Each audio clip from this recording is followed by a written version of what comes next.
Yeah. Hi, Dennis. How are you? Yeah. All good?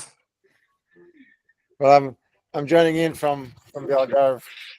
Oh, nice. Nice weather. We have someone called Richard who's been here for a while now, but I think he may have forgotten. He may just dial in. So I think technically three of us. There was someone else who will rejoin shortly. We have Ben's around 15 acceptances to the call today. I think so I'm going to do a quick drop on the group to say that we are here and we'll kick off. So Andrew, hi. Hi. Hi, Andrew. Hi, it's nice to meet you. Okay.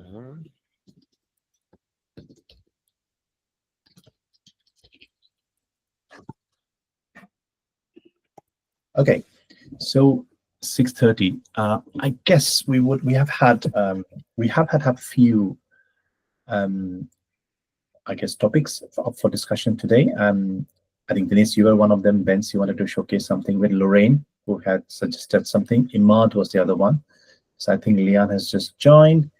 And Chris wanted to show Chris. something that he's working on. Chris Porter? Chris Porter, yeah. Okay, so I think okay, we might. Okay, Sebastian is here. Hello there. I guess the call is recorded, so because we have talked for the hour, do we want to kick off if everyone is happy? Yeah, Chris is here as well. Great. So the crowd's gathering. So okay, we got who else is there? Dennis is rejoining. I think he's left. Imad is here as well. Excellent. Hi, Imad. Hello. Okay. I'm just going to let Lorraine know as well.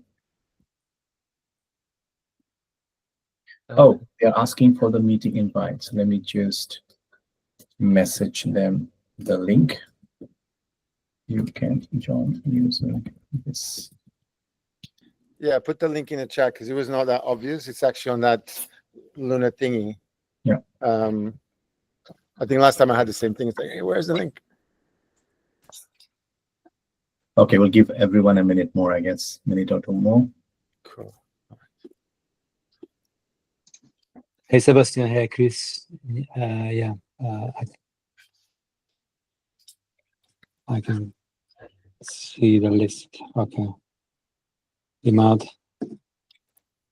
Leanne is back. How do you pronounce your name, Leanne? Is it Lion or Leanne? Yeah, Leanne is correct. Yeah, okay. Cool. Hey, Robin. Hey there. Hello. Just Thank wanted you. to say this is my first time. I thought I'd just join and see what everyone's showcasing. Welcome. Cool. We are a community here. So Okay. yeah. I don't have Neither- anything to showcase today. Right. Same all learn. for me, Leon. Okay. Lovely to see you, Vibha. Okay. So Hey, we Jacob. are 13 of us here at the moment, including the note takers. How many note takers have we got? One. A Probably. lot. Too bad. One, two. Is it? Yeah. Oh, okay. Then it's Not too bad, actually. not. I'm just wondering. So Lorraine did say she was going to showcase something. So I guess in the interest of time, we will first and foremost welcome the new members who have joined us today. We are, I guess, we are a chapter of Agentics Foundation. Just very, I'm Monway Benz. You'll get to know a lot of us here. Familiar faces on this calls. We run these sessions every 2 weeks, or we're starting to do so. Currently online, but again, I guess we have met in person before. So anyone wants to suggest a meeting place for everyone to meet, feel free to suggest. We are all volunteers here. Have a look at agentics.org for the main foundation, which is a nonprofit based out of Canada, but then we are forming lots of local chapters all over the place. It's a full meritocracy. So anyone with a good idea wants to chip in, you are more than welcome to say you want to help us. And what else? There's a lot of materials. If you become a member on Thursdays and Fridays, we have live coding and hackerspace sessions globally run by the foundation. We are the London chapter, so london.agentics.org is us. But I'll stop at that. On that note, Benz, what have we got on the agenda today? Yeah, just saying that Sebastian can't hear us at all, and he can hear on YouTube. Are we on YouTube at all? Oh, I'm not sure. I Is it can live hear, streaming? okay? Yeah. But can you hear the others? I am live streaming on YouTube, but I'm just not sure the technology is favoring me. But when I'm speaking, can you hear me on YouTube? But what about others? When they speak, can you hear them on YouTube as well? If someone wants to speak something, let's test it out. Should be able to, right? Surely, if not just you. All right. Can you hear me on YouTube? Let me check. 1, 2, 3. We had Hello? this issue last time. So Really? No. now I think I will probably end the YouTube transmission. We'll probably continue here because it'll confuse people. So unless anyone objects, I'm going to end YouTube. Yeah, but as long as it's recorded, right? You're recording We the are thing, recording. right? We are Yeah, recording. you always put it back So, there. apologies. I can hear it now. YouTube is fine. You can leave it. Yeah. Yeah, leave it on. YouTube is fine. All right, I'll leave it on then. Okay. So, Benz, over to you. What have you got in the agenda? Yeah, so we're gonna have a presentation from Chris Poulter. He's working on something very exciting. It's related to cloud code and agentic engineering. Then we've got probably Lauren. Again, it's something very different field, but it's still related to our topic. And then myself, I'm gonna present how to use different models with cloud code, because from tomorrow, maybe today, we've got a strict limit on usage. So sometimes you got used to it, as you were able to code all day with cloud code, but not anymore. So maybe if you have 5 hours to wait, even more. So we solved this. I mean, Ruben, the founder of Agentics Foundation, published a way to switch to different models while we are waiting for the Anthropic limit going off. And then I forgot who else. Only who else do we have? Ahmad, you were going to show us some stuff as well, right? And Yeah. Yeah, I have a Dennis, presentation also. Yeah, I can go too. I can show We some got of the stuff I'm doing on my Vibe and air gap workflows to be productive. So Nice. So we got an hour. We are happy to stay back a little bit longer if it stays, but maybe given there are, I think, six of us who are presenting, shall we limit to about 10 minutes or so, or like 5 to 10 minutes, but we'll see. Yeah. Chris, over to you. Yes, please. Cool. Can we allow the screen sharing then? You can't share your screen, is that correct? Not at the moment. Okay, I have enabled it now. Cool. Excellent. Right. So I guess. Oh, that was the wrong button. That was stop presenting. Like a lot of people who've started using Claude Code a lot more now, the question really has been like how it changes the way that we kind of approach our processes.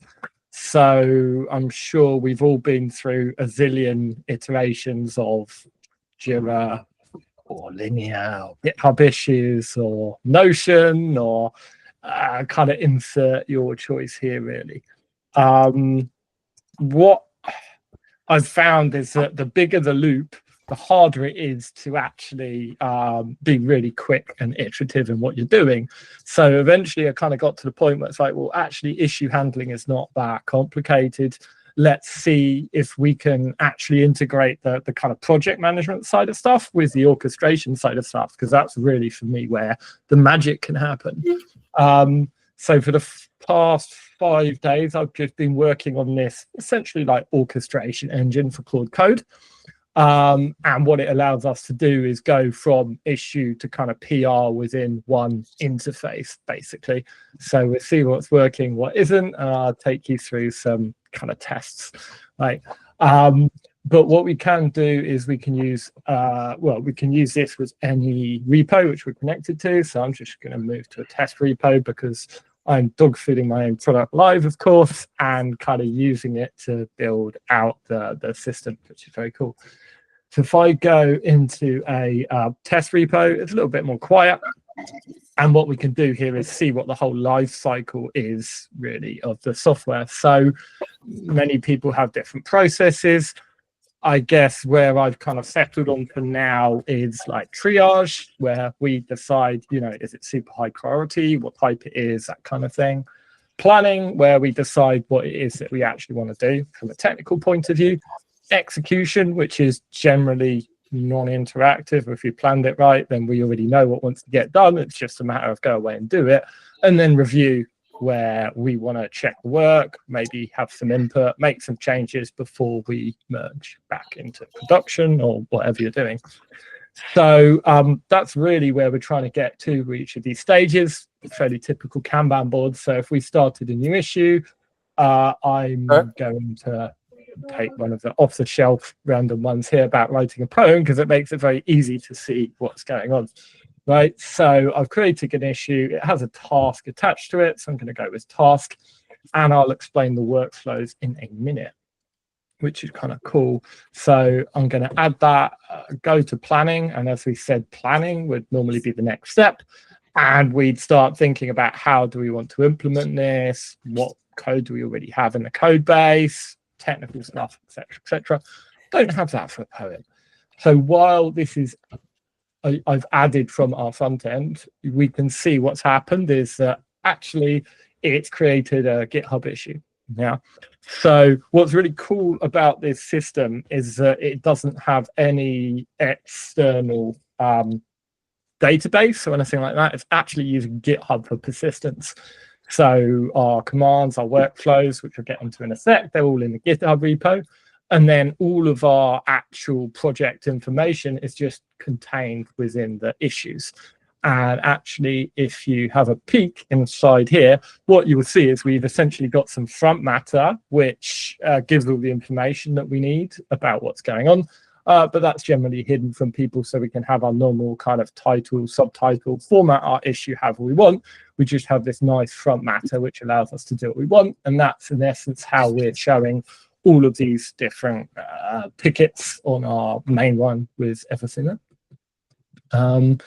So if I hit refresh, hopefully this is come through now. We can see our issue. Like I said, normally we do a planning step that might be interactive, but what we're going to do for now is we're just going to run this, and I can talk you through what's actually happening. So this isn't just a pretty front end. What we have in the background is we have like an orchestration system. So it's using, because everything is by issue, what we always do by default is we create a branch for that issue so that we're working in a separate space, nice and clean and contained and everything like that. And what we're doing in the background here is we have a little Express server, which is running Claude Code in headless mode. And then it's streaming stuff back to us using JSON. Yeah. Now we're seeing in real time, it's doing a very simple task, which is kind of creating a poem. But the whole point of doing this is that we then should be able to see the whole end-to-end life cycle, because this is, as this is writing here into workspaces, once it's finished, the orchestrator also handles all the kind of GitHub lifecycle management. So we didn't have to rely on the agent to create the branch. The orchestrator, the runner, did that for us. And the same here. We can see it's actually finished, and it's now committed a branch for this issue, which was number 6, into the repo, right? So if we have a look, what we should be able to see now, if we just go to code, obviously we don't have a lot here, it's a test repo, but we can see issue 6 has a pull request, and we can see it's written a probably horrific little poem. But the point here is that, like, fully orchestrated from within our browser, it's kind of taken the issue through to where we're happy with it. We've actually executed it remotely, and now we've got a PR which we can review. So on top of that, then, as well as kind of orchestrating via Kanban board, what we can then start to do is doing this at scale, because we all know that you have a lot of long-running tasks which take kind of ages, and you're sat there looking up stuff on your phone while you wait for it to finish. So what we have then is an inbox, so that whenever one of these agents has a review step, like just now we've got a PR to review, then we'll see that it actually shows up in our inbox. So now this was a task we just finished. So from my inbox, I could review the branch, as we just kind of went to before, and I could then maybe approve it so that it kind of merges it back into May. And this inbox also works for like triage. So if I switch to CLI Commander, we'll probably see we've got some triage to do. We've got some issues which have been added where I haven't prioritized, and everything else. So on its own, this is already really useful, because it starts saving us kind of time and energy, and we can start to think a lot more about having multiple terminals running at the same time.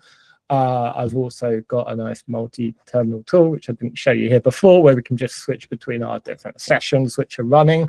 And as soon as we execute in the issue, then we can also kind of see it in here. But what really becomes powerful is really two things. So first of all, kind of building these out into workflows, where each command of Claude Code is like a self-contained unit, if you like. And we can say that here's the stage we want us to get to, go away and do it, and I'm going to review the process, right? So this was the simple one that we were running here. It's just a one-shot task. We want it to do something, and then we want to review the PR at the end to decide whether we want to go with it. But we can do more complicated stuff with this, particularly when you start integrating like Claude Code commands into the mix. You might be executing different commands for different steps. So we've got we create bug command in Claude Code, which we've set up obviously with all the instructions that we want. Then we want to review the reproduction, and we've got some other commands which we're going to run, and we probably have a PR workflow at the end. So again, by orchestrating like this, we can start to think very carefully about what our different coding workflows are. And we can actually start to automate that at scale, knowing that we can track the issues quite nicely through here, see what's going on at any point. And whenever we have stuff to do, then it's going to show up in our inbox, basically. Can I just ask a question?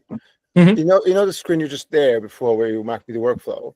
I get that all the other ones are using GitHub as a database fundamentally, right? But where are you storing the state of the steps? Cool. So we are using just GitHub for persistence across all of this. I do plan to switch to database at some point. No. I like GitHub. I think GitHub is great. Stay with GitHub, man. Like, I don't like database. my question was like, where are you storing that on GitHub? So if you go back a couple of steps, you know where you had the steps of the workflow. Where you had the 2, 3, 4 steps that you could do, right? Yeah. Okay, cool. These ones. So the work. Yeah, those. Where is that stored? Cool. GitHub. Yeah. So we have 2 levels of persistency, really. All of the agent stuff lives within the repository. Yeah. So if we zoom in on here, it's very small. I can't do it. There we go. If we zoom in on here, what this is actually doing is it's showing us our Claude workflows folder, which is an extra folder I kind of created. And we have essentially a YAML specification, which we use, which the front end will build in, and the orchestrator will be able to kind of work with. So when you add a new step here, you're actually sending a commit to GitHub to save it there? Yeah. Very cool. Totally. So like, having done a lot on the orchestration side, like the thing which gets drummed into my head is that we have 2 types of things that we care about, right? We have definitions and we have instances, and the better the separation we can have, the better. So in this case, we have the different definitions set in the repository, and we have the instances sat in GitHub issues. Yeah.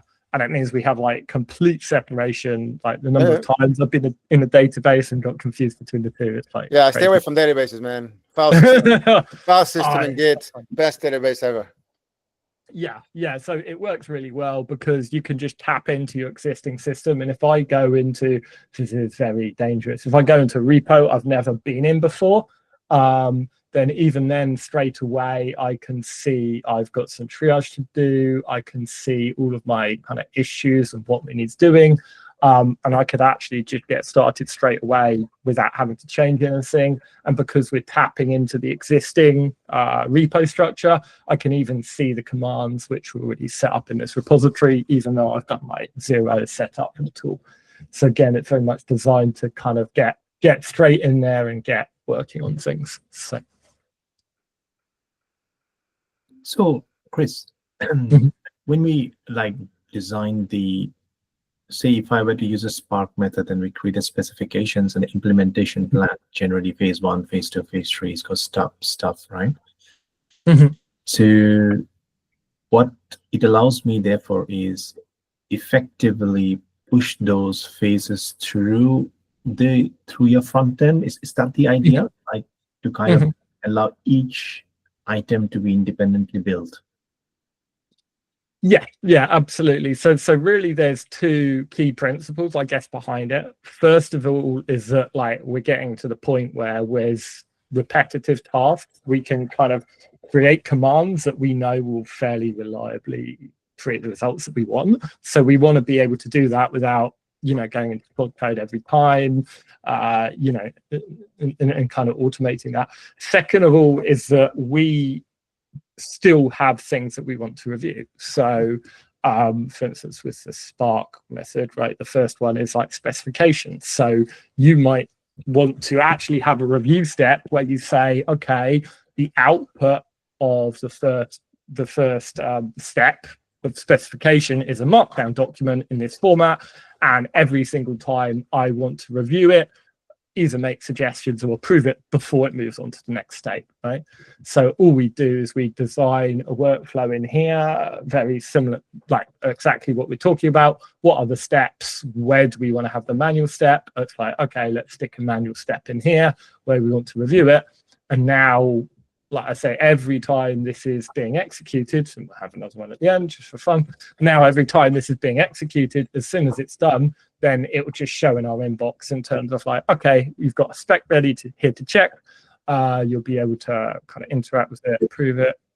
And then as soon as you click on yes, then orchestration kicks in and it'll move to the next step of that workflow, which we just built. Sorry to interrupt, Chris. I'm conscious of time. May I encourage the audience? I know, Zaid, you've raised your hand, but could we capture the questions on the chat? We'll just move on to the next presentation. Maybe we come back to some of these questions later on. So, Chris, thank you. That's great. So I'm just randomly calling out next, unless anyone wants to volunteer first because of any timeline. But Imad, maybe could we go over to you if it's good for you?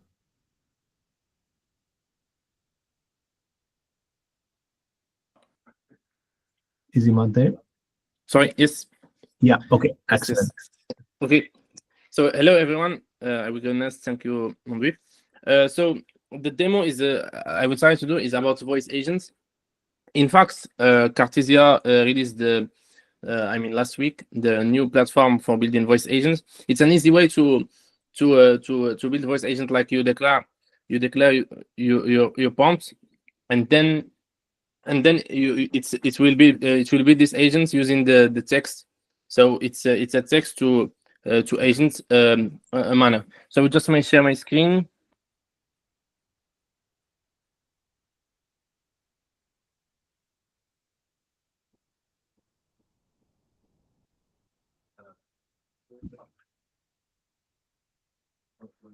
Let me know if you're having any issues.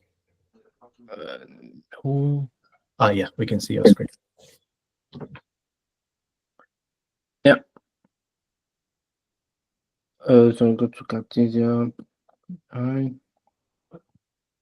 So in fact, here in this platform, I just, I mean, you could easily here type the voice agents you want, like for text to agents, and then it will build automatically the agents. I built an agent for sales. The idea is that you got someone who is interested by buying the products, someone is insisting by buying a voice product and integrating into the platform, and you get an agent who will try to sell this product to this person. So I will just do a demo with my phone. I can do it here, but I don't know if the voice will you hear the voice of the Give it a go. What happened? Did we lose Imad? Maybe internet just went off. We'll give him 10 seconds to see, otherwise we'll move forward and we'll come back. I can see him on the list. Back now. Back here. Sorry. Do you hear No me? problem. Yeah, we can hear you. Yeah. Cool. Perfect. There was a problem. You just disappeared. Like. Okay. I know why. I know because in fact I tried to do the voice demo, so that's why. Yeah, I will try. So in fact, just for the voice agents, you can just call it here into the play Cartesia. I will just do it into my phone. So it will not ask a problem with the voice. And it's the same thing. Like just you click for the call and then it will work. Hi, I'm Savannah, a Voicea Forcel's voice agent. Who do I have the pleasure of speaking with? You are speaking with Imad. I'm sorry, I didn't quite catch that. Could you please repeat your name for me? You are speaking with Imad. It's a pleasure to speak with you, Imad. How can I help you today with our voice AI? I want to have a voice agent for my customer support products. I'm sorry, I didn't quite catch that. Could you please elaborate on? In fact, the quality in the phone, I'm not sure. the quality in the phone is not that good because it does not detect the voice perfectly with the phone. But if you just call the number or do it into the platform, it will perfectly detect. But for me, I was trying. I want to show like how the flow goes within this the demo. So in fact, when you call an agent, there will be some running background agent like the leads and the research who will research for this person. So in fact, this agent was built using the finished state machine. When you have the main agent which is running, like who is answering your questions, and you have some agents who are running in the background, like the leads, the research. Who will try to search information about the name of the company or information to about the person. So I built this website, Voice AI Graphs Vercel.app. When I showcase how it works. So in fact, for example, this is the general architecture. When the user start the conversation, it will then trigger this lead agent and then research and then the validation. So I will go to each one for example for the lead extraction. When the user stops speaking, it will analyze the conversation using the information that the user mentioned, and then it will try to extract the person of the leads and do a Gemini web search.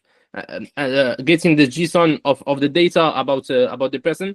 It will get all the data. For example, if I mention Zendesk as a company, it will get all the data about who is the founder, what are the things that they have what are the main fields they use, and everything.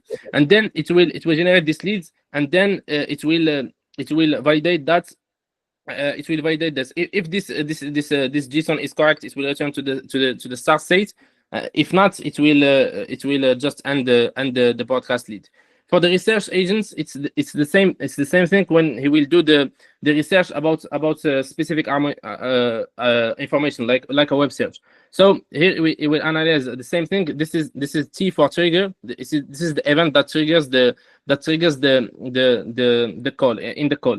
So you have this event that will be triggered. Then you have the decision. Is the company mentioned during the conversation? If you mention the company correctly, like Zendesk, it will then go to this node, and then it will check the cache to see if he already did this research before. If yes, he will directly return the results and he will skip the research. If not, he will move to the next step when he will start searching about this company, and then do a Google research, get the results, extract the insights, and you can click in this dashboard to see every edge what he's doing, and then at the end he will return the results.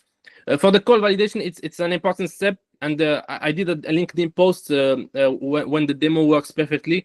I mean, you can I will pass the link in the chat.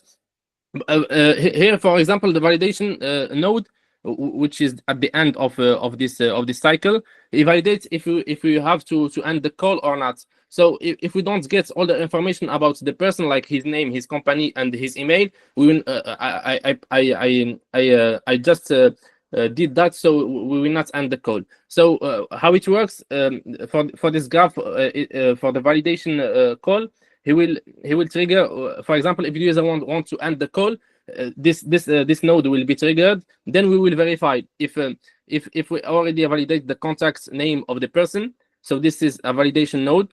Like you see here in the type, you can click on it to see also what it works. He will check if the user wants to end the call or he has more questions in the conversation. So checking the user intent, and then checking if all the criteria are met. So he will end the call. If not, the end the call is blocked, and he will return to the generating messages and answering the user question. So here just a quick overview of all this happening.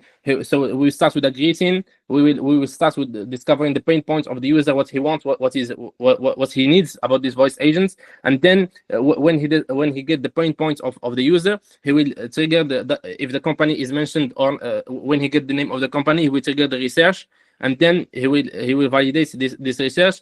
He continue answering the questions if the user has more questions about the company, and then at the end of after answering all questions and presenting the offer of the voice agents, he will try to get the contacts collection, like the email of the person, to send him follow up for the conversation, and then he will validate that and the call. So this website is public, and also the repo is public. You just go to the GitHub. I would my name is called Cartesia Examples, and then yeah, happy to answer your questions about this. Thank you, Yeah, Emma. cool. Were you inspired by NA10? No, in fact, yeah, I'm using NA10, but in fact, the problem with voice agents is that you don't it hallucinates a lot, so you don't. I mean, it will go many sites during the conversation, so you have to like put a main like a main flow when you need your agent to go. Like he need to ask these questions first, and then get the informations, and then at the end try to get the emails because it's important information. But generally with voice agents, because I worked a lot with this, they for example, they forget to get the email, or they will not present the offer. So that's why I think the finite state machine concept, when you do this in a graph and integrate to the voice agent, is something great to do. Okay. Any more questions? Sorry, Vance. So we wanted to capture the questions on the chat, just the time. Yeah. Or the Chris, you've got some questions from, for example. Yeah, you already replied. Yeah, cool, perfect. Yeah. Put the link in there, please, for that repo. Yes, please. Yeah. All right. On the issues of time, who would like to go next? Dennis or Ben? I can go if you want. All right. Go for it. Yeah. Okay. So what I want to quickly show is a workflow that I've been doing, and then I've documented based on a couple of projects I'm working on. So I'm now working, as reference, I'm doing like 4 startups. So I'm kind of working with multiple different teams. And in one of them, I'm having this really cool experience where, the kind of other founders, when I kind of show them about vibe coding, they're like, run with it. And I think it's a really good example of what happens when you have this very interesting intersection between the two worlds, the business worlds that just thinking about process and structure and workflows and the user experience in a way, almost the product team, and then the pure technical team, right, which is kind of I'm doing, right? And then they've been coding. In fact, they're now complaining to me that they're spending until the 3 o'clock in the morning, vibe coding away. But it's also really interesting because it also shows the limitations, right, of that process, because now they're super frustrated, right, as you would, because you ask Claude to do one thing and he breaks the thing, and the whole sort of diminishing returns they tend to have. So I was doing a bit of change in some of the projects, and I came up with this workflow that I want to basically I documented, which these days, because of of the workflow you have, you can now document it properly, right? And I call it like iterative flow development, and I walk you guys through it, right? And I think it's pretty cool, right? And this is basically how I develop now, right? And which basically allows me to do a bunch of stuff. So let me just share my screen, and then cool, right? So you should be able to see this. So I'll first show you what I've done, and then I'll show you how I've done it, right? You can see this text analysis. Yeah, you can see here, right? So this is kind of, think of this as another way of doing vibe coding with a couple of different variations, right? So what you have here is basically, this is just an app. By the way, this is probably something I should talk next time, which is I build this app where you kind of, the idea is to extract facts, data points, etc. Right? But the point is, this is version 0.1, this is version 0.2, and the whole idea here is for every text that you have, you kind of use LLMs behind the scenes and stuff that actually extract facts, data points, questions to ask, follow up, etc. Right? So this was like version 0.2, and then you have version 0.3 where I've added a couple of more. So this was added a global and a local analysis. So the idea is that once you ask a question, for each question I do an analysis, then I have a global analysis, right, of the question, and also have that generate thing. So you can now see I'm starting to have a better workflow, right, behind the scenes, right? So you ask the first questions, I have an analysis, so you can see that's the analysis of the first question, that's the analysis of the second question, that's the analysis of the third question. The thing that I want to stress here is that each of these versions is now self-contained, right? Almost, right? So basically, they're all independent. I could move up. So you could see that, although I've went quite forward, I actually can go back to each of those. So now the next one had activity logs. Now I can do the same thing, but you can actually now see the logs here, right? A couple of the bugs, right?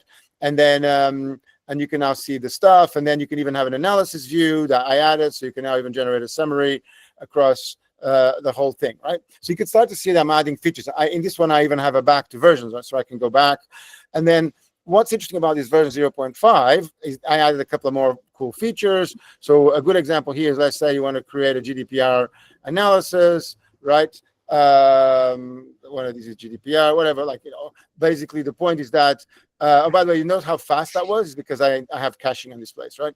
So, and then you could see that it's a bit better, but now I got this cache, and by the way, I highly recommend you do this. So then this, that's not supposed to be read, but this basically is the actual requests that was made to the LLM, and here I can even see the actual my cached request, right, which contains the prompt, the request, response, etc. The point here is that every one of these versions, right, is now built in this particular way, right, which is quite independently, and that's what I captured in that flow, right, where basically the whole logic of this is that you basically capture the materials. In this case, I have the facts. So I'll cover later another point what I'm trying to do here, right? But again, I'm trying to come up with a very highly sort of a deterministic way of achieving, for example, recommendations, where for everything I do, I have information, facts, questions, hypotheses, etc. Right, across the multiple threads, right? But the key point here was not necessarily this is how it was created. So that's what I documented here in this sort of iterative flow development. So now I've mapped, there's all these cool principles that I've defined here, right? And then there's like a nice 21-page document if you guys want to read it. And this actually document took me much longer than normal because I actually did a lot of iterative changes on this, and I went work with Claude Code and then Google and ChatGPT, etc., to really get the methodology right of this, right? But the whole key point of this information is that is a versioning system here where everything gets versioned and they're all independent. And then this idea that you develop on versions 1, 2, 3, 4, 5, each one is built on top of the other, and then version 1 or 2, etc., which is the major version, then that is also standalone. Right. So, and you guys can see there's this repo that is linked there where actually, so the repo is this guy here. So I linked this, it's called Web MVPs. So here you can actually see more information about the methodology, the structure, the architecture, the principles, etc. The case study is the one that I had where, in one day I created 13,000 lines of code, 91,000 tokens. And the other thing I talk about here is that there is 2 very different modes to operate. I call it the vibe code mode and the air gap mode. So the vibe code mode is the mode where most vibe code is done, where you don't care about the code. You just code and commit, code and commit, code and commit. And the air gap mode, which is the one I tend to use when I'm doing a lot of this stuff, is I actually developed in the, I give instructions to the LLM, and then I bring the code back in, right, to my environment, right? And actually, I found that although you might feel inefficient, I actually gain a lot because I keep restructuring and refactoring the code in a structure. And that's actually how I created this, because what you get to see here, if you go into this repo, and then you go into the actual Web MVP stuff, right, you see the actual versions here. So that's what I'm saying, that every version, so this index HTML is the index that contains the multiple elements. And the logic of this is that as you go down, you get to reuse multiple components. So for example, here you could see I'm using, in version 5, I'm using the CSS from version 1 plus from version 4, and then I'm adding some extra stuff. So here I'm actually the version 4 components, and I'm doing some hot patches. And then the logic is that when you get to version 1, you consolidate all of that into one version that is now standalone. So this version is completely standalone. And by the way, I'm using web components, which again, I highly recommend you guys to do, which is this stuff here, where that's our HTML elements. So everything is basically self-contained. And what this actually promotes, it's a much more stronger isolation of development. And also this is highly compatible with the sort of the product team and the engineer or the more business crowd that is just working on features. And then I would say the more development engineering that is working behind the scenes, basically creating all these different versions. But every version, and the idea is that every version is almost independent and so basically standalone and is ready to be shipped at all times. So, kind of in a nutshell, that's kind of it. You guys can read more details here, right?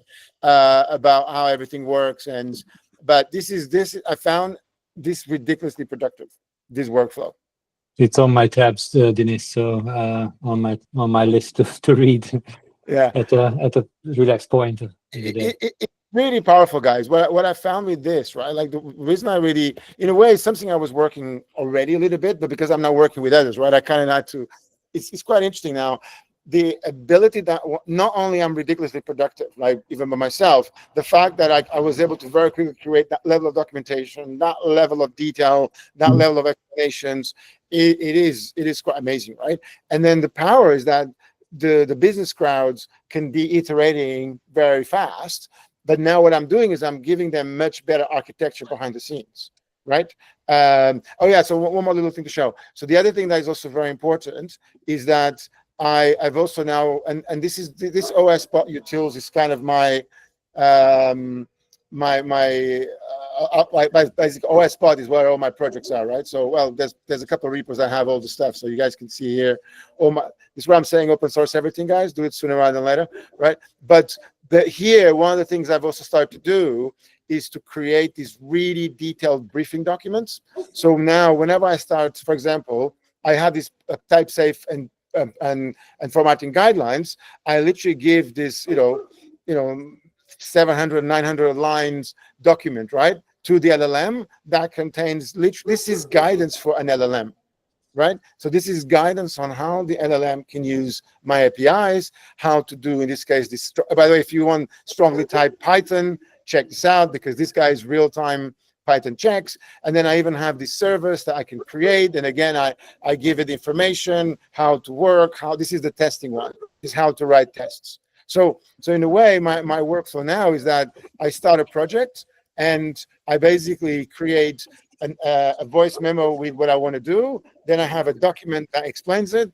Then I provide the document that explains the iterative flow. Then I have a document that explains the coding patterns and the type safe, and then the document that explains the testing patterns. And then I go, and then I start working, right? And and the quality that I If get you can is keep up. really good, right? And the coolest thing is that I got to the point where whenever I get code that is not like I want or has some change, I go and change the guidance, right? So I go in, I say, right, so my guidance is going to be more explicit here, right? And then I continue. So yeah, I'll put the links, guys, now on the thing on the chat. Amazing. Yeah. Yeah, I can imagine that how difficult to imagine the chain one after the other. Yeah, and actually, if you guys ask questions, right, it'll be really cool, right? Because I kind of, some of these I have the curse of knowledge, right? So it all makes sense, right? And I'm explaining these guys, and it all makes sense to them. But let me know what questions you guys have on this, and I'll provide simply, yeah, or on WhatsApp, or ping me on LinkedIn, whatever, right? Cool, man. Thank you very much. And Lauren wanted to be the next. Yes. Okay. Hi. This is really, really good, actually, that I'm going straight after. So I have a few things to share with you all. So first thing I will share is output, and then we can discuss how to do it. Can you see my screen? Not yet. No, not yet. Try resharing. It says go to Meet tab. It's the third icon at the bottom. Yeah, I did. It said go back to it.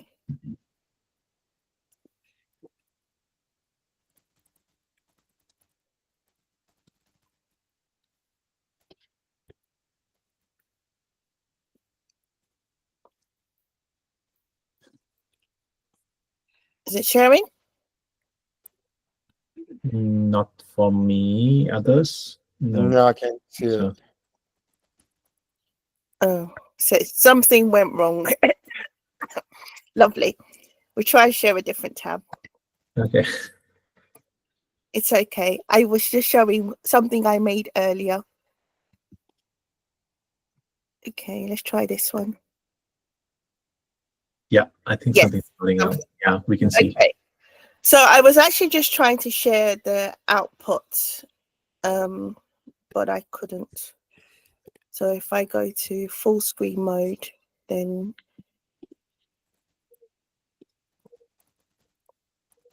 Yeah. okay. So I created this app. I vibe coded this app, actually, I must confess, on AI Studio. And really all I did was typed in, so what you're going to see is what I typed in, which just says slides for agentics.org. And so everything we'll see was generated just based on that one prompt that said slides for agentics.org. So I haven't actually read this because I created this at 6:56. So I haven't looked at it. Yes. So it's saying introducing the org. So it just basically created slides with some pictures. And it got information from the website.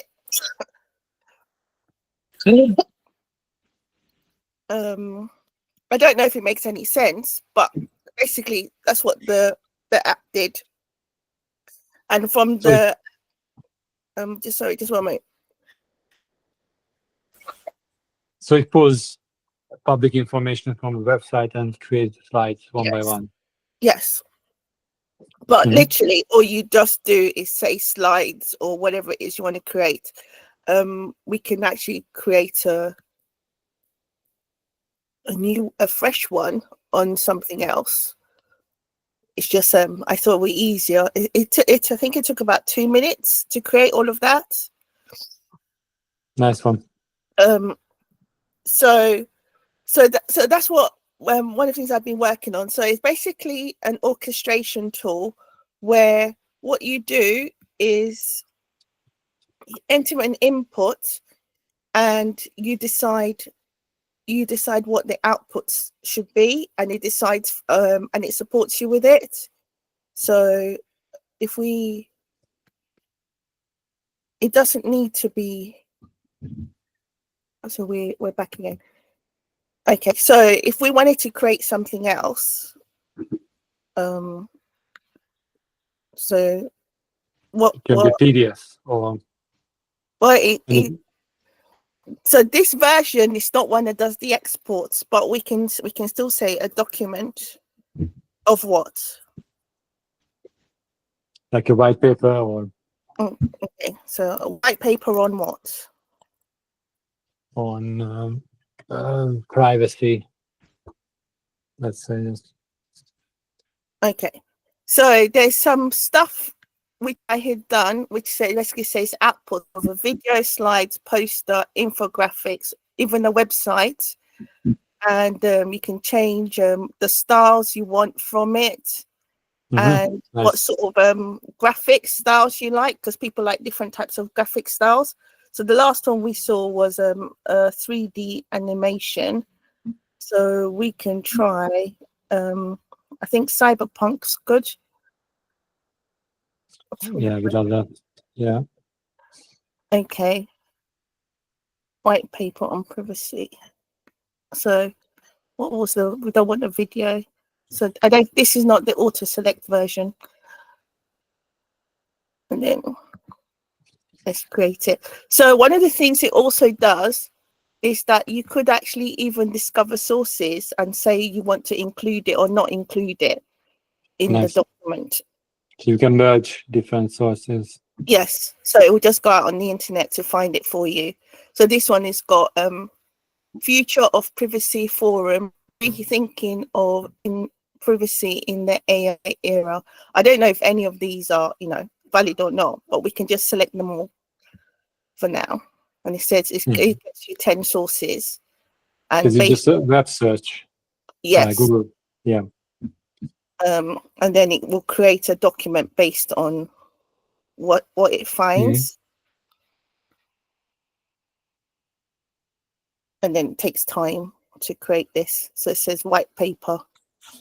So it's creating a document. So we just have to wait. Digital tapestry, weaving privacy in the AI era. So it's just going to go away and create the document based on that. Still generating the sections.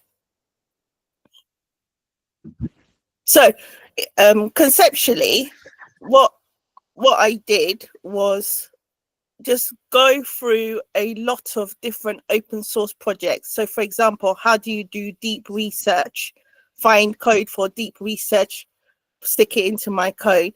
How do you do discover web sources? So now Gemini has a way to discover web sources, but conceptually I had an idea. I thought, do I know how to do it? What's the best practice? Can I find it somewhere in open source? And I just stick it into my prompt to say, incorporate this into my files for me. And that's really how everything was built. So one of the other things I did was that for designs, I went onto this site called either Mobin or Dribble to find designs for me, because I'm not very good at designing. So I say, okay, can you build it based on this? What then happened is my app got so big, and when you try to vibe code, when you get so big, it gets very, very messy. So I then decided, okay, I will do something else, which is micro apps, which is essentially what we've just seen, right? Where we had versioning. So just it's loading up. So this one, I also did vibe code this again on Firebase.studio. If anyone's interested in that, these are also free tools, and you can publish to GitHub.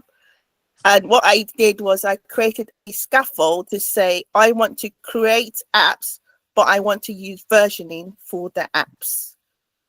And when I use versioning for the apps, it's very, I would say, rude, as it were, and cheeky. And the beautiful thing is, once you create a scaffold, every day you just go in, or every couple of hours, if you want to work on just one small part of a project, and you work on that.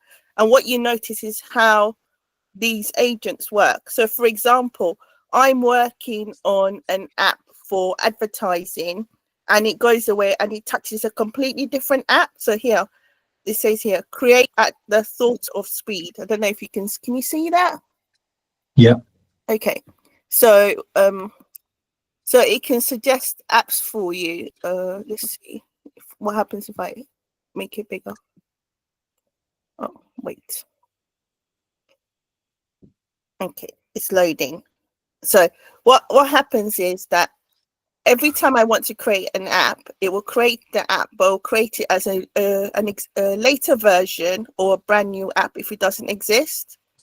Oh, I think what's happened now is that I need to kill the other project because my computer cannot cope with too many things open at the same time. So it's a Firebase Studio. Yes.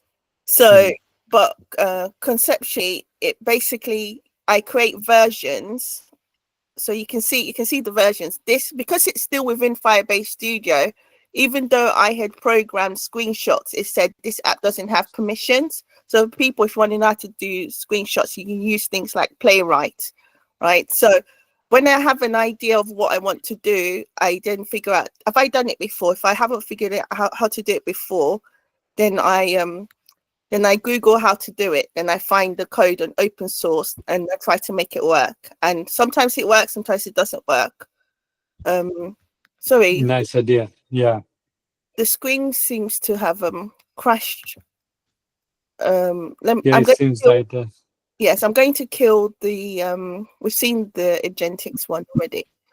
So let's try it again, reload it.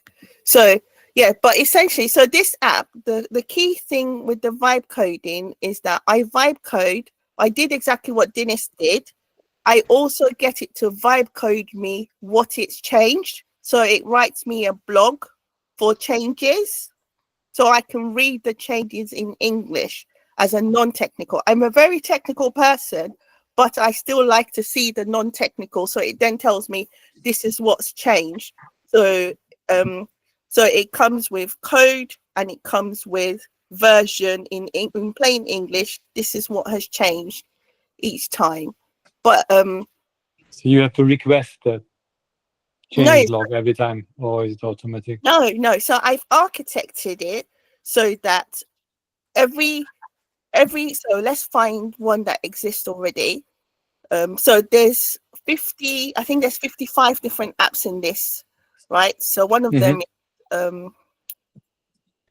the Story Weaver. So every time I go in, I just describe I want to create an app or create a new version of an app, and it will create a new version of the app. Sometimes it respects that, sometimes it overwrites. So if I'm on version 3, it doesn't know how to count. It will create me another version 3. But because this is already committed change, so I can undo it anyway. But the beauty of doing something like this is you can actually watch literally how agents work. So you give them instructions, you ask them to work on one thing. Sometimes they work on something different, even though it's nothing to do with the instructions, because they're working independently and they think they're acting in the best interest. Okay, so this is I'm going to load an app which hopefully you can see, which is called the advert maker, right? This is so it's loading. Do you use them on a daily basis for your work, or? Yes. So what I do is that I create something modular. So there's a concept I want to try out. I will just work on that one small bit, make sure it's working, and then use that in my bigger project. Because I find when you're using all these tools, sometimes when it gets so large, it starts getting confused. So for me, it's much better to control it. Okay, so the advert makers worked now. So can you see here? There's versions. Okay, and then here's the blog post. I mean, I haven't styled it, so it tells you what this is all auto-generated. The evolution of the AI advert maker, building an AI advert maker. This post chronicles the development of the AI advert maker. Version 1.0, core functionality. Version 2, flexible inputs. Version 3, image and video generation. So it does that for me. So if we wanted to do something else, to say version 10, so we say, can so I mean, we can see what it actually does, but create version 10. What else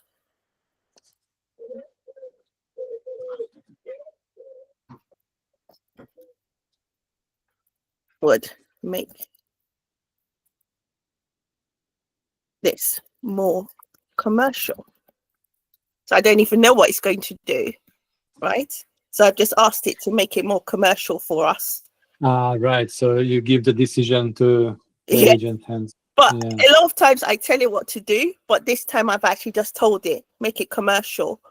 So it will rebuild the app for us, and it will update the blog for us in what it's done in English. I can see what the code is, and then we can also try it out. So here, let's actually see what this app does. So this app, by the way, it's you can update an image. So whilst it's building, we might as well see how this app works. And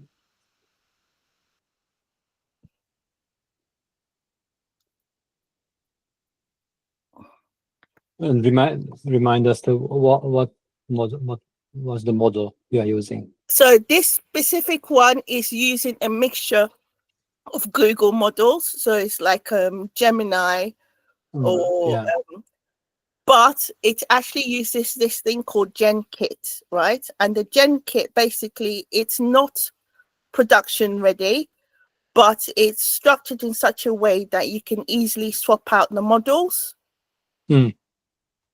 So here, you have to stay in the Google environment, so no Anthropic, no OpenAI can be connected here. No, you can. But what I mean is this is actually using GenKit. I literally just changed the variable for the model name. Okay, so here I've just uploaded this advert maker. So it says that so we should just say the model holding a can of Coke.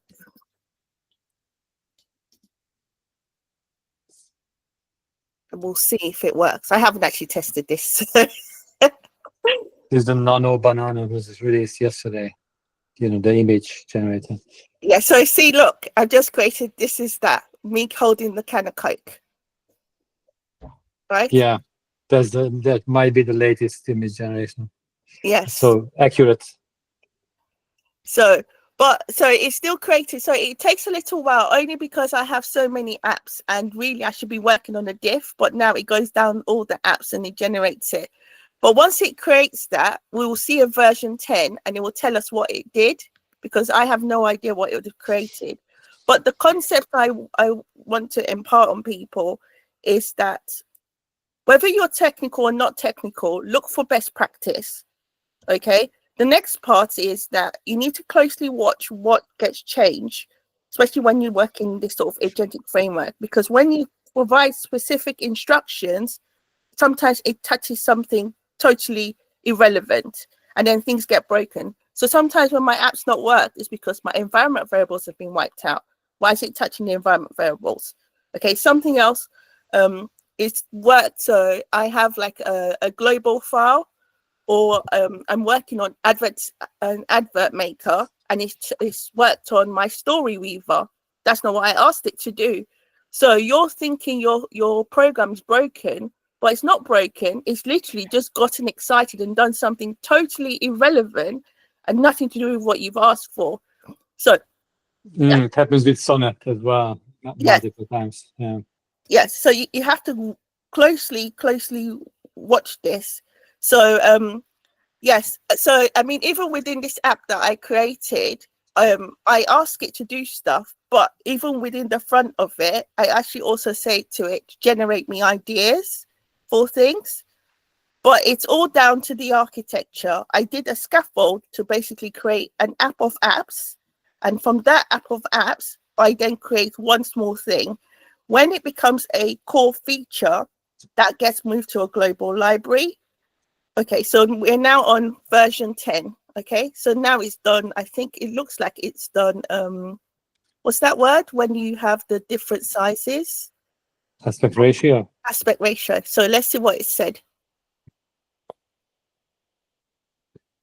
Okay. Yeah, it's a little bit futuristic, of course, because then you have personalized apps and personalized learning completely. So, few people will buy, ready-made products. Everything will be personal. Yeah. So the story behind this micro app actually was it's a teaching tool for it was meant to be a teaching tool for my niece, and I didn't have the time to teach her. So I asked her, I helped build a scaffold for her, and I created it on her environment, and I thought actually this is quite a good idea. I create it myself. So okay, so if we do version 10, reference image, describe the image, your format or video. So that's what it created for us. It's completely autonomous. Yes. Mm-hmm. So if I just show you, so there's a view also, which is the daily view. So every day when I create it also, it can show me on the date that it's created, what I created. So then I have what's called the app of the day. So here. So, okay, so that was already created. So, yeah, so I'd already created one before, but yeah, so it shows me like different apps that were created, but it's an interesting format. Like I said, I actually created it as a learning tool for somebody else, and then it turned out to be useful for myself. So does anyone have amazing questions on any of my stuff? Pretty cool. Yes, sir. I have a question. Could you explain some of the terms you've used, like scaffolding in terms of learning? Because I have come across that in other industries, but the way you're kind of understanding it, that would be very useful. Okay, so when I started this specific app, so I started this app with the idea that I was going to create an app of apps, right? So I didn't evolve to create an app of apps. My first instruction was, I want to create an app of apps. So that's the scaffold. So it's what you call like the base layer. So when you go to do vibe coding, or when you're manually building a tool, the first thing you start with is really what will drive how you build everything else. If you say, okay, I build a single page app, and then you want to turn it to an app that does multiple things, it struggles more than if you said, this is going to be an app that does multiple things. So you can think of scaffolding like a house, and where you have like the foundations, and then you have the steel. So that's the structure. And so, for example, I knew that I needed it to write things in a blog, in a blog post. So I had to program that in. But when I did all these things because I thought, if I'm writing stuff, then anything I do repeatedly, I can automate. And that's really my viewpoint, right? If I ever need to do a task multiple times, then this is something that the computer could do or should do for me. The things that I want to be doing are the things where my personal insight comes into play. But I should also confess that I have also cloned myself. So I also do have an agent that you can talk to. That is me. But that's just the way I am. So yes, does that answer your question, Ravi? Yeah. So I know scaffolding is used quite a lot in complex material like behavior profiling by this, CIA and neuroscience and that sort of thing. And it is very useful, but you could take it forward. So did you use HeyGen for cloning yourself, or how did you do that? Oh I'm no, just so curious. I haven't created my audio yet. So what happened was that I created a tool that researched companies, right? So it researched companies based on their website, a bit like what I did for the slide generation. So research their website, and then I also put types of information I searched for were things like their LinkedIn pages. And I thought, oh, that's interesting. I probably could just do that for a human being as well. And then look at what attributes they have and what skills they have, and then feed that to an LLM to then say, okay, given this skill set, what would be the expected responses from that person? And that's really all I did. So I actually didn't feed it my writing or anything like that. I just fed it what my experience was. The place you can take it forward, once you've got the advertising created where it's fairly stable but static, it doesn't need to be dynamic. You can connect it to like N8N and automate social media posting, etc. So obviously there's many, depends what you want to do. So as a commercially usable tool, you develop this scaffolding to create kind of a marketing workflow, if you like. Here's the material that it creates, and then you can feed it into, so in N8N you can connect OpenAI or whatever, and you then probably should anonymize it at some point, because otherwise there can be prompt injection threat actors, that sort of thing. But once you do that, you can actually automate this too. So here's, you've generated the content. Once you're happy, you click this button and it starts posting, and it can actually generate more articles, and it can sit in like a Airtable where you have a button to LinkedIn or whatever. And once you review it, so that you're not just spamming social media, but it is very purpose driven, which is the commercial world, which is highly purpose driven. Fantastic. I just loving what you're doing. Thank you. So I must confess, so one of the other apps that I've built is also called a viral trend analyzer. So rather than you building stuff, remember what I said to you, my concept is, if I have to think about it, my brain is lazy. Once I've thought about it, I will code it so I don't have to think about it again. So I have something that goes away and then searches what is trending to then suggest what you need to build. But like I said, those things are just hobby things. But, when I see people and they say, okay, can you build something? And I think, okay, maybe I can explore that further. But this tool I just showed you just now was really just like a teaching aid. And my other tool was what I was hoping to use. But, you never know what's going to take off, because I have like, I think about 60 of these mini apps at the moment. So. No, it's very useful, because one of the challenges is for execs to actually understand what is the value of AI. And that's where Mandeep, for example, is working sort of, I think he tries to explain AI to lots of people. But this is where teaching aid and scaffolding, that scaffolding aspect helps you learn as opposed to just information. And so I think there's a lot of value that is profound in what you've done beyond just the coding. So I just want to acknowledge that. Thank you. I mean, I should confess, in my previous job, I was in charge of integrations for a big multinational, and I've also been a former lecturer. So maybe some of those have come into play. Awesome. Rowan, you've got a question for me? Yeah, this is great. Well done for grading. All the apps in Firebase Studio. I mean, it's I hadn't thought of that before. Something that stood out to me. You said that I'm new to this, and I'm trying to figure out best practices. Have you documented things you've learned? Do you have a blog, or is there a shared sort of? I don't know what the kind of the state is, and this community sort of documentation. Is there a place we can sort of crowdsource? Yeah. So basically, I'm going to put it on the chat. But we have quite a bit of it. However, Lorraine, this is this stuff, the what you demonstrated. First of all, great. I loved it. Actually, I never thought about Firebase and Google in this. I mean, I would use Gemini, but I had forgotten about it yesterday. I haven't used it for a while now. But could you are you sharing this? Is it kind of is there anything you can share with them? I can share stuff. So, like I said, none of the things I do is complicated. So the genius is actually in the idea. once the idea is out, it's so easy. So one of the reasons for doing like on the Firebase Studio is if you do not have a developer account, right, it limits you to 3 projects. Now, because I have done it in this way, I have infinite projects within my 3 projects. So that number is arbitrary to me now.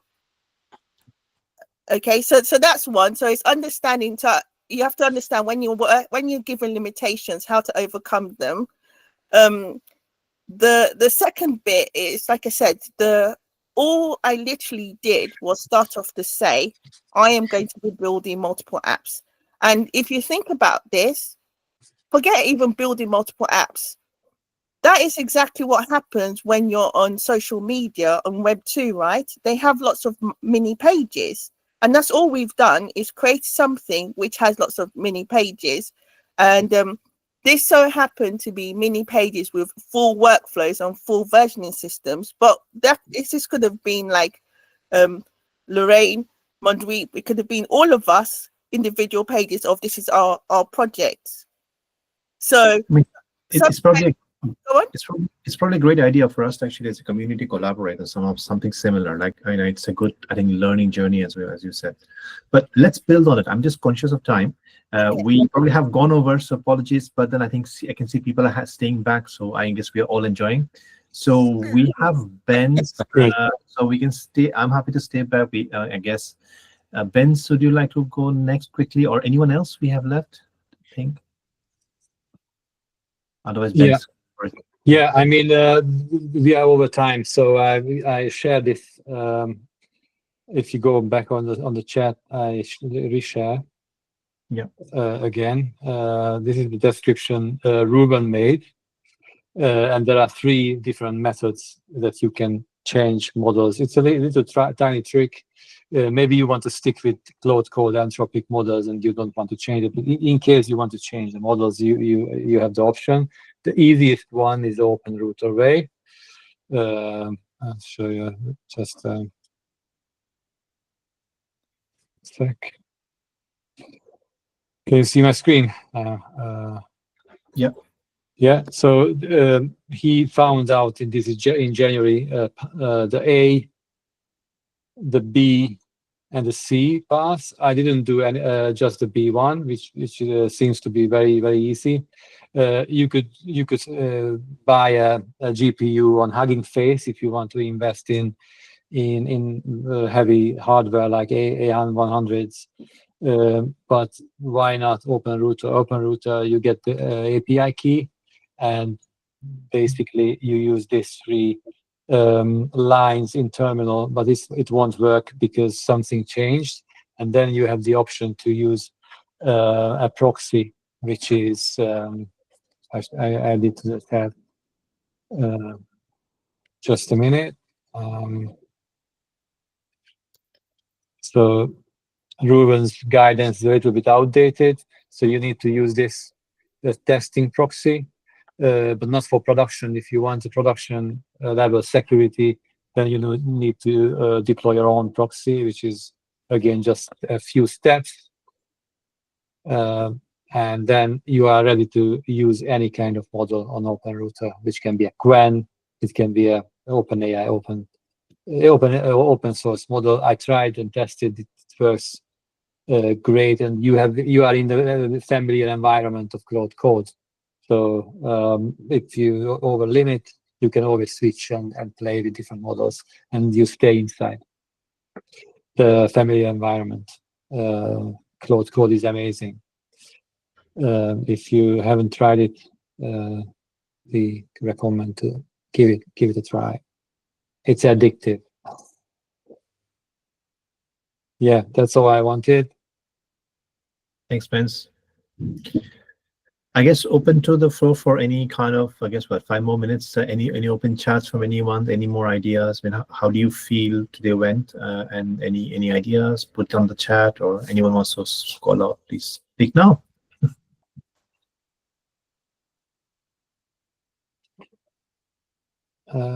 Yeah, the chats are very lively. A lot of messages. Oh, nice.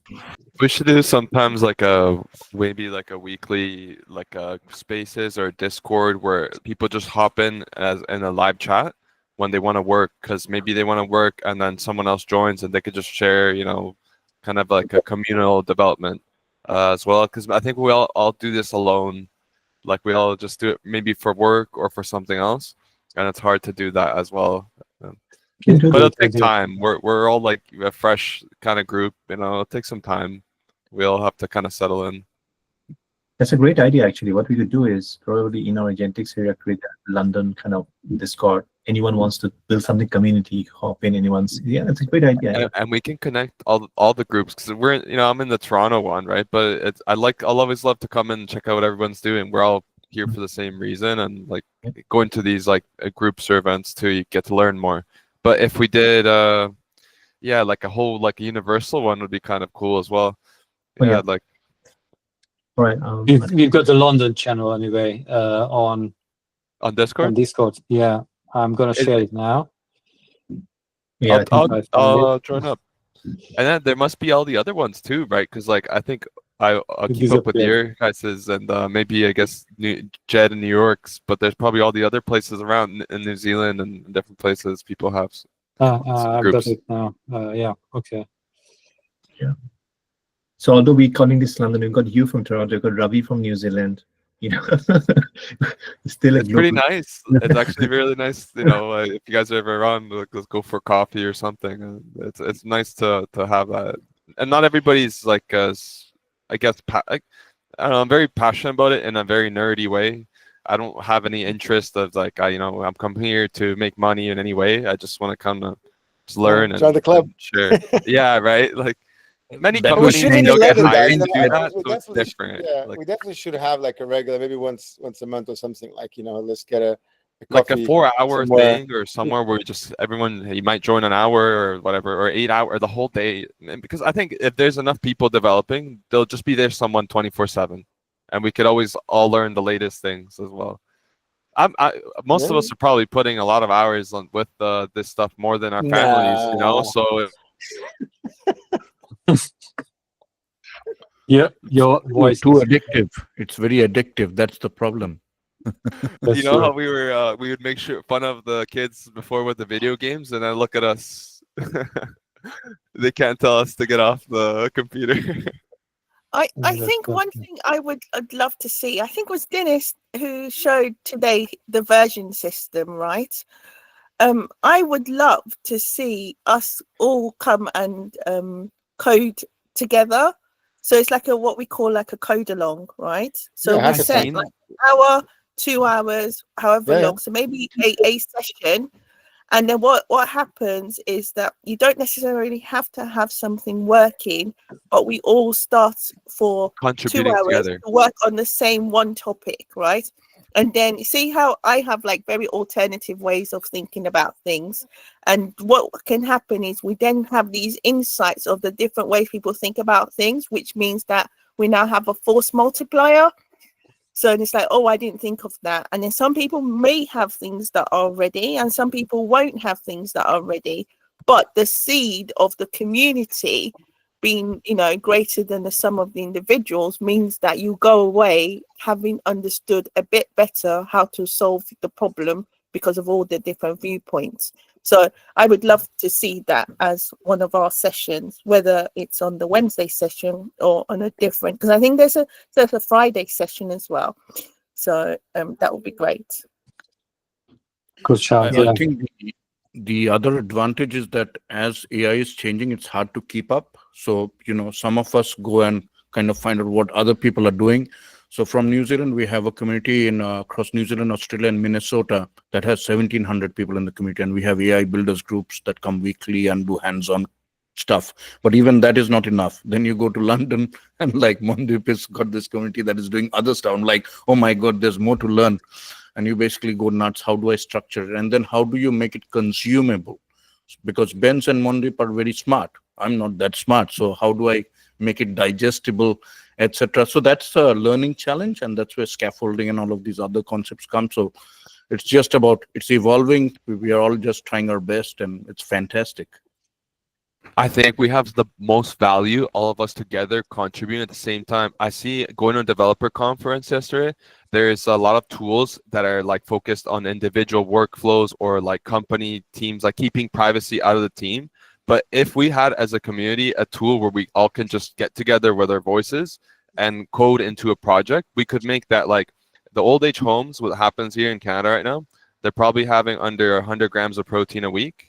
You know, they're paying $4,000 a month to get their half of that subsidized to go there, but they aren't getting any services, and like the quality of life is pretty much poverty.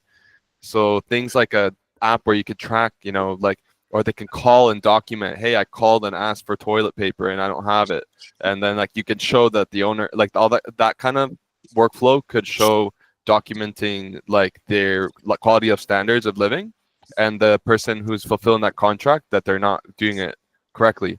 So that could actually make an impact, not just here, but all over the world, which is happening. It's a big problem for how a lot of people ignore the way our older generation, older people, our parents are going to, you know, retire. And it's just like something like that. If we just got together and like make it an app, a simple app, it takes a lot of time, but you know, everybody puts in, you know, 2 hours a week together. When we get together for 4 hours with some app where we can develop together, because yeah, you see in these DevOps a lot of like this, and it's funny when they talk about security. Like, oh, you know, we isolated this. Okay, where's the context? Who has the access to that? And like, where's it stored and all this stuff? And like, so it seems like no one has an answer. Just talking about it, kind of like that. But it'd be nice to get a communal. I like the idea of sharing and making it like, because we don't have an incentive to make money, so we could just go as a foundation. We make some app that we could do that together, and then it'd be cool what projects we can make in all the different areas that we're at. It'd be a fun volunteering. I do have an incentive to make money because this is what I do full time. So I'm not necessarily.